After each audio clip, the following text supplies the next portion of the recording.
Retomando o depoimento, doutor Cristiano. Pois não. Senhor presidente, eu vou apenas retomar, porque nós falamos hoje nesta audiência, acredito que por várias horas, de um sítio de Atibaia. No entanto, a base, o fundamento, a espinha dorsal da acusação feita contra o senhor, inclusive para, repito, direcionar o processo para a Lava Jato de Curitiba, é que o senhor teria atuado em contratos específicos da Petrobras. Por isso, eu vou perguntar objetivamente, o senhor teve alguma intervenção no contrato da Odebrecht com a Petrobras relativa ao consórcio Reneste-Coneste? Eu vou repetir. Nem da Odebrecht e nem do Vaticano, porque o presidente da República, sabe, não se mete nessas coisas da Petrobras. Certo. Tampouco em relação a qualquer contrato entre a OAS e a Petrobras. Qualquer contrato, mas qualquer contrato, não é entre a OAS. Eu estou dando mais importância entre o Vaticano e a Petrobras. Pois não. O presidente da República não se mete. Não é coisa de presidente da República.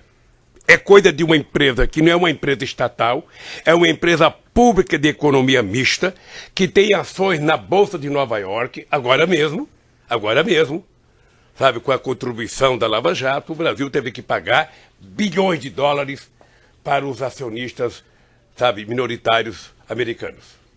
Isso acontece com o Brasil e com outro país pequeno. Os americanos nunca pagam o que deve para os outros.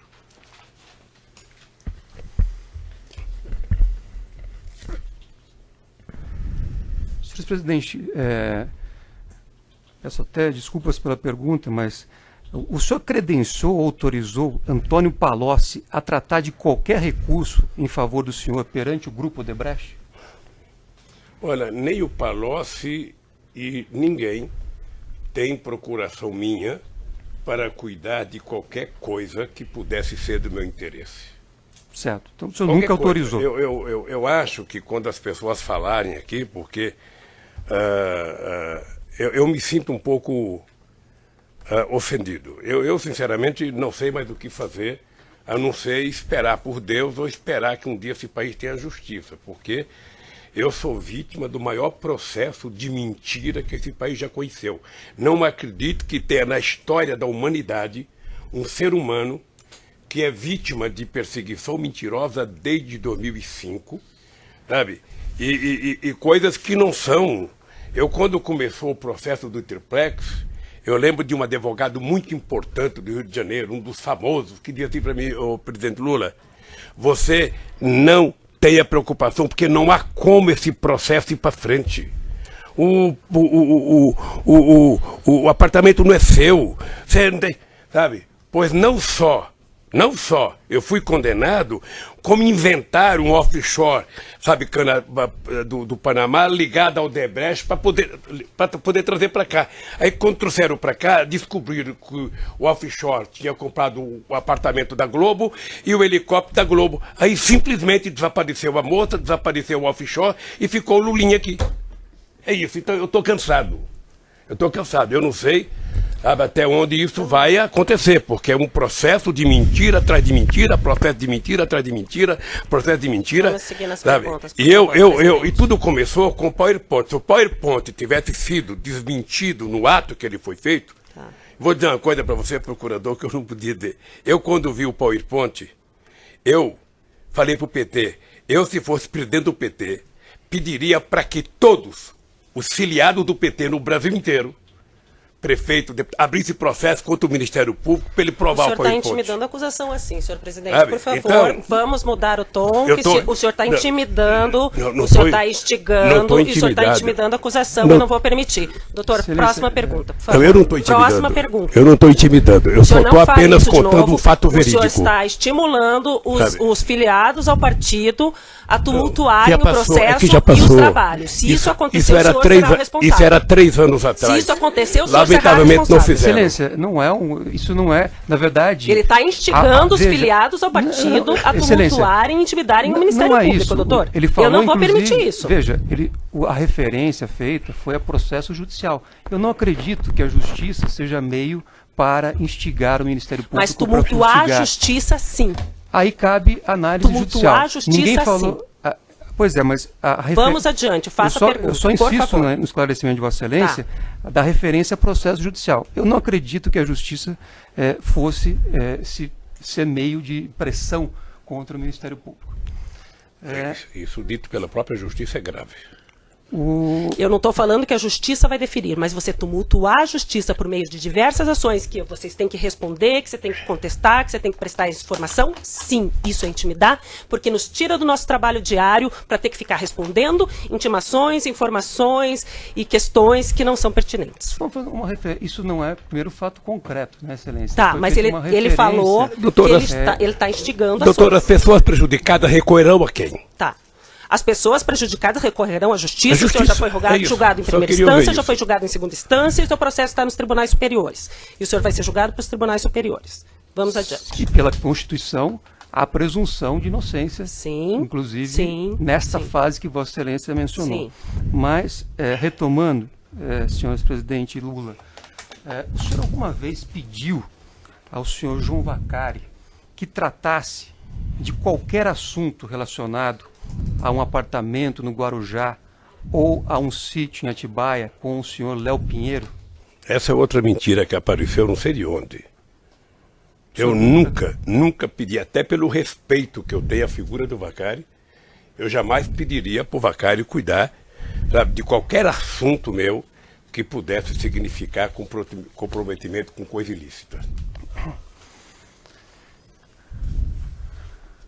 Nós, da Defesa Técnica, apresentamos, neste processo, um parecer técnico feito pelo perito Cláudio Wagner, que está apenas para os colegas, Vossa Excelência, Ministério Público, saber no evento 1169.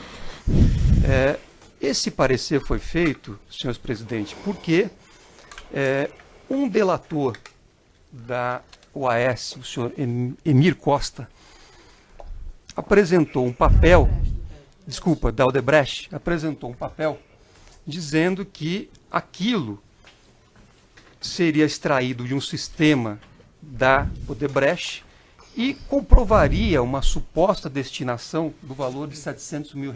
Pela ordem, Excelência, vamos colocar os pingos nos is, porque o senhor Emir disse que recebeu dinheiro e ele determinou, Frederico, que aplicasse no sítio. E ainda, inclusive, disse, olha, eu sequer dou valor a esse papel aí, tanto para o que ele entregou, porque, de fato, a obra estava lá. Não, presidente, ele não fez uma pergunta. Vamos à pergunta agora. Certo, eu vou apenas voltar e retomar. Nós, da Defesa Técnica, apresentamos um parecer técnico feito por um perito contador, auditor, que analisou esta afirmação do senhor Emir Costa e analisou o papel que ele apresentou. Ele foi, inclusive, fazer na Polícia Federal a análise da suposta cópia do sistema da Odebrecht. Excelência, vamos contextualizar que foi feita a perícia oficial e garantiu a autenticidade e fidelidade com os sistemas. O perito, o expert, no parecer técnico que apresentou, ele conclui que... Excelência, eu ouvi por horas, pacientemente, todas as perguntas formuladas. Agora, se eu tiver que o senhor está fazendo a defesa técnica em vez de fazer pergunta. Eu estou, inclusive, abrindo o laudo aqui, estou abrindo o parecer técnico para poder me valer dele e fazer a pergunta.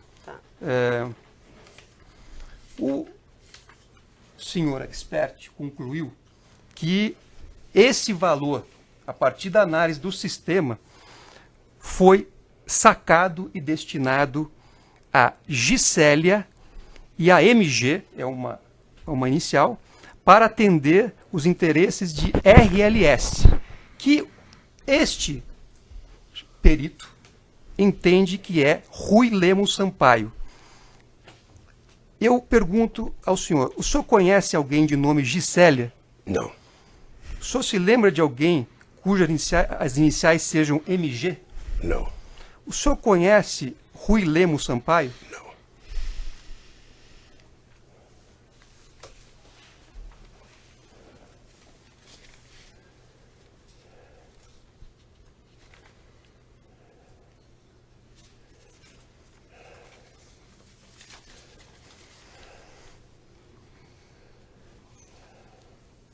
Presidente, muitas perguntas foram feitas em relação a processo de nomeação, a processos que eram conduzidos objetivando encaminhamento de nomes, nomeações, etc. Daquilo que passava pelo gabinete da Presidência da República, no tempo em que o senhor era presidente da República, o senhor sabe dizer se esse procedimento levava em consideração a realização de uma análise criteriosa sobre a idoneidade da pessoa perante a ABIN e outros órgãos? Ela é feita pelo GSI, certo. Pelo Gabinete de Segurança Institucional, que investigava junto à ABIN, quero crer que era junto à ABIN, e o resultado chegava para a Casa Civil, que passava para mim, olha, tal pessoa não tem nada que o desabone, não tem, e essa pessoa era encaminhada para o Conselho com uma análise feita. Era assim. Certo. Sabe? A coisa mais vulnerável que a gente indicava, por exemplo, era ministro da Suprema Corte. Era Procurador-Geral da República, que eu indicava. Ou seja, eu respeitosamente acatava a decisão da corporação que indicava o primeiro da lista e eu referendava. Às vezes chegava juiz para você indicar, você não tinha referência. Vinha uma lista tripla de 3 nomes, 50 deputados apoiando um, 40 deputados apoiando o outro, 80 deputados apoiando o outro. Às vezes eu tinha que mandar consultar ordem dos advogados para saber se a pessoa tinha alguma coisa para poder indicar. O ministro da Suprema Corte era a mesma coisa, tinha uma lista de nomes, você analisava os nomes, o ministro da Justiça analisava o nome, a Advocacia Geral da União analisava o nome, e a Casa Civil você conversava com pessoas influentes no meio jurídico, sobretudo com um companheiro da Suprema Corte, sabe? E essa pessoa, não tem nada que desabone, é uma pessoa competente juridicamente, a pessoa você indica para o Senado aprovar. É assim que funciona. É assim. Eu não sei por que carga d'água, sabe? No caso da Petrobras, houve essa questão de jogar suspeita sobre indicação de pessoas. É triste, mas é assim. Possivelmente por conta de que o delator principal é o CEF, que era amigo do Moro desde o caso do Banestado. É isso. Doutor, lamentavelmente é isso. Doutor, por favor. Certo. Ele não vai fazer acusações a meu colega aqui. Eu não estou acusando, eu estou constatando o fato, doutora. Não é um fato, porque o Moro não é amigo do Youssef, nunca foi. Mas manteve ele sob vigilância 8 anos. Ele não ficou sob vigilância 8 anos e é melhor o senhor parar com isso. Presidente, alguma vez o senhor recebeu do GSI qualquer apontamento questionando a idoneidade de Paulo Roberto Costa, Renato Duque ou Nestor Severo? Nunca. Nunca. Não. Se houvesse qualquer questionamento, não seria indicado. Certo. Enquanto o senhor estava exercendo o cargo de presidente da República, o senhor, na verdade, já estava criada, mas o senhor implementou a CGU, a Controladoria Geral da União. Correto? Correto. E o ex-ministro Jorge Age, inclusive, prestou depoimento numa ação penal anterior, que foi aproveitada nessa ação penal. O senhor nomeou o doutor Age, deu para ele plena liberdade para que ele pudesse fiscalizar e agir como ministro nos interesses do governo e da transparência, todas as atividades inerentes àquele ministério? Toda. A controladoria passou na gestão do companheiro Jorge Age a montar departamento da controladoria para cada ministério. Ou seja, nada era feito do ministério se não passasse pelo aval da Controladoria Geral da República. Certo. E era uma coisa importante porque dava segurança para a gente. Grande parte das coisas que saía na imprensa era coisa levantada pela Controladoria, que levantava suspeita, que levantava denúncia e obrigava com que o governo fosse investigar. Certo. Foi um momento muito forte e só pegar a imprensa que nós vamos notar a quantidade de elogios, sabe, que a Controladoria da República recebeu. E a eficácia do governo no combate à corrupção, inclusive grande parte da legislação existente no Brasil hoje, sabe, de delação premiada, de COAF, tudo foi fortalecido no nosso governo, sob a orientação do Valdir Pires, do Jorge Age, que era juiz na Bahia, do Tarso Genro, do Márcio Tomás Bastos, ou seja, e eu tenho orgulho disso. Certo. Quando o senhor nomeou nomes como Jorge Age para a CGU, assim como diversos outros para o seu governo, o senhor tinha uma diretriz voltada ao combate da criminalidade, particularmente o combate à corrupção? É só notar que as coisas mais importantes foram aprovadas nos anos de governo do PT. É só notar a preocupação que tanto eu quanto a Dilma tinha no combate à corrupção. Porque corrupção tem dois jeitos de você combater.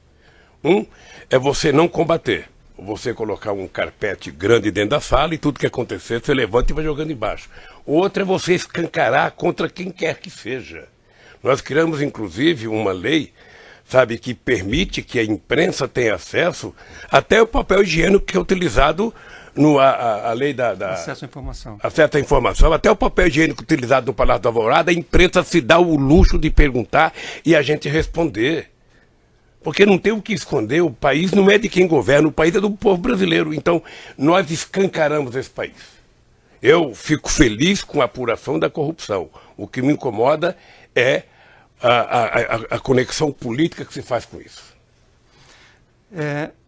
De todos esses órgãos que o senhor criou, voltados ao combate à criminalidade, voltados à transparência, voltados ao combate à corrupção, algum deles detectou, informou o senhor qualquer problema na Petrobras envolvendo corrupção de diretores? Nunca. Veja, para mim, o que é importante é que na indicação dos diretores, ou seja, eu nunca veja, o sindicato dos petroleiros é muito atuante. A Petrobras tem 500 grupos de funcionamento lá dentro, sabe? A Petrobras é uma empresa acompanhada pela imprensa. Eu estranho que nunca alguém tenha feito uma denúncia mínima de suspeição sobre qualquer pessoa. Sabe? Nunca. Então, quando você fica sabendo, sabe, você fica primeiro, sabe, boca aberta de saber que tinha gente assim lá dentro. E segundo, você fica boca aberta de saber que as pessoas conseguiram passar pelo sigilo da Polícia Federal, do Ministério Público, da Veja, da Globo, ou seja, e quando eu falo do juiz Moro, eu não quero ofender, eu só quero dizer que o Moro, ele já tinha tido um processo de investigação em cima do CEF, e o CEF, pelo que eu sei pela imprensa, passou muito tempo sendo investigado. Não 8 anos. Eu não sei quanto tempo, mas... Certo, mas apenas para concluir... Não monitorado 8 anos. Apenas para concluir, monitorado, presidente... A palavra é monitorado. Você falou monitorado. Então a palavra é monitorado. Mas ele não foi monitorado. Eu não sei, querida. Apenas para concluir, presidente, quer dizer, o senhor nunca, no período que exerceu a presidência da República, o senhor nunca teve conhecimento, nenhum órgão levou o senhor, absolutamente nenhuma informação, nenhuma situação que tenha sido detectada em relação à Petrobras que pudesse sugerir a prática de corrupção. Não.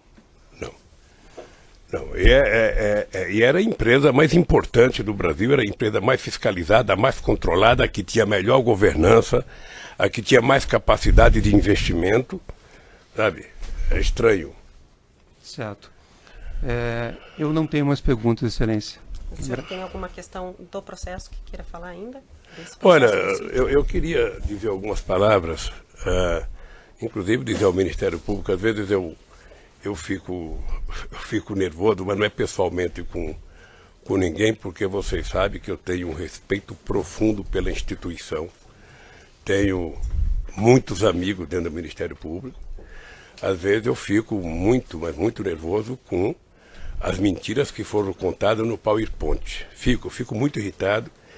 Eu não sei se vou viver o tempo suficiente para que a verdade venha à tona, porque aos 73 anos a natureza é implacável, né? A natureza, ela vai conduzindo a gente, mas eu peço a Deus, sabe, que em algum momento a história desse país possa colocar a verdade do que aconteceu, sabe, na Lava Jato, que poderia ser uma coisa feita corretamente para apurar corrupção, ladrão, prender, ela teve um descaminho no meu caso. Estou dizendo no meu caso, sabe? Então que eu espero que um dia a gente possa provar isso, sabe? Eu não tenho um processo que deveria estar aqui. Eu pensei que eu estava aqui por causa do sítio, já não estou mais. O sítio não é meu, eu estou aqui por causa de uma reforma do sítio que não é meu. Eu não podia estar aqui por causa do apartamento no Guarujá, mas eu inventaram um offshore no Panamá e me colocaram aqui, tiraram a Petrobras, eu fiquei. E aí por diante, ou seja, havia uma obsessão. Eu me considero, sabe, como procurador, um troféu. Eu era um troféu que a Lava Jato precisava entregar. Não sei por que não gostam de mim, mas era um troféu que precisava entregar.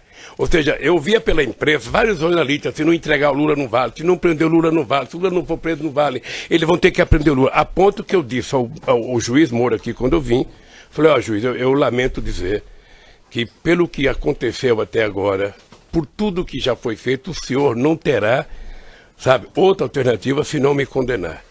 Sabe, porque eu tinha certeza dele, não tinha como, sabe, sobretudo com a Globo, com uma espada na cabeça de todo mundo, amedrontando a sociedade brasileira. Então isso me deixa constrangido, e eu quero dizer que o meu esforço agora é tentar desmentir as mentiras contadas a meu respeito. Não é nem provar a minha inocência porque eu sou inocente, porque depois, doutora, de eu ser investigado, de quebrar meu sigilo telefônico, meu sigilo bancário, de invadir a minha casa, de levantar o colchão, de abrir o meu fogão, de abrir minha televisão, de visitar a casa do meu filho, não apresentaram um centavo de real na minha vida, nem na minha conta, e depois de inventar, não, mas o dinheiro era na conta do fulano, não é conta de fulano, fulano tinha uma conta... Especificamente sobre o objeto dessa denúncia, realmente, o senhor tem alguma coisa? É sobre isso, excelência, as considerações estão sendo eu me sinto vítima, eu me sinto vítima do processo do Triplec, me sinto vítima do processo